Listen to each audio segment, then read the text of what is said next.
ఇంకా ప్రశ్నించి ఉండొచ్చు. ఆ ప్రశ్నించే దాన్ని మావోయిస్టు టెక్నాలజీతో, మావోయిస్టు, సిపిఐ మావోయిస్టు తోటి అటాచ్ చేసి ఉండొచ్చు.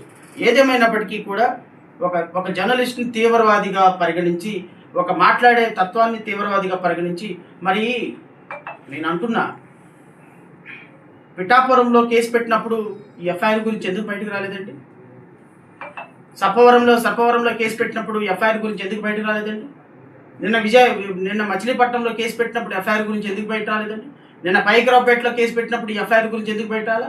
అంటే ఈ 4 చోట్ల బెయిల్ వచ్చింది కాబట్టి ఇప్పుడు కొత్త సబ్జెక్ట్ ఒకటి క్రియేట్ చేసి, కొత్త రిపోర్ట్ ఒకటి క్రియేట్ చేసి, సోషల్ మీడియా కేసెస్లో ప్రతి చోట శ్రవణ్ కుమార్ ఆర్గ్యూ చేసి కేసులు బెయిల్ తీసుకొస్తున్నాడు కాబట్టి చట్టం మనకు వ్యతిరేకంగా ఉంది కాబట్టి ఇప్పుడు వాడిని టెర్రరిస్ట్ అనే ఒక ముద్ర వేసి, తీవ్రవాది అని ఒక ముద్ర వేసి, అతను మాట్లాడేది మావోయిస్టుకి ఫేవర్గా ఉందని ఒక ముద్ర వేసి, వీలైతే 4-5 మేము రావణ భావాలకి అట్రాక్ట్ అయ్యి మేము మావోయిస్టులో జాయిన్ అవుదాం అనుకునేటువంటి ఒక 4-5 స్టేట్మెంట్లు తీసుకొని రేపొద్దున ఆయన్ని అరెస్ట్ చేయించి మిగతా 102 కేసెస్లో పీటీ వారెంట్లేసి రిమాండ్ తీసుకుందాం అనుకున్నటువంటి మీ అమోఘమైనటువంటి తెలివితేటలకి శతకోటి వందనాలు.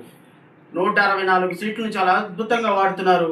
పవన్ కళ్యాణ్కి ఇచ్చిన 100% స్ట్రైక్ రేట్ని చాలా అద్భుతంగా వాడుతున్నారు. వాడండి. ప్రజలు గమనిస్తున్నారు, ప్రజాస్వామ్యవాదులు గమనిస్తున్నారు, మీడియా సోదరులు గమనిస్తున్నారు.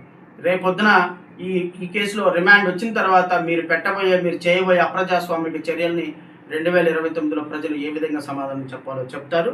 దానికి మీరే పూర్తి బాధ్యత వహించాల్సి వస్తుంది. Thank you.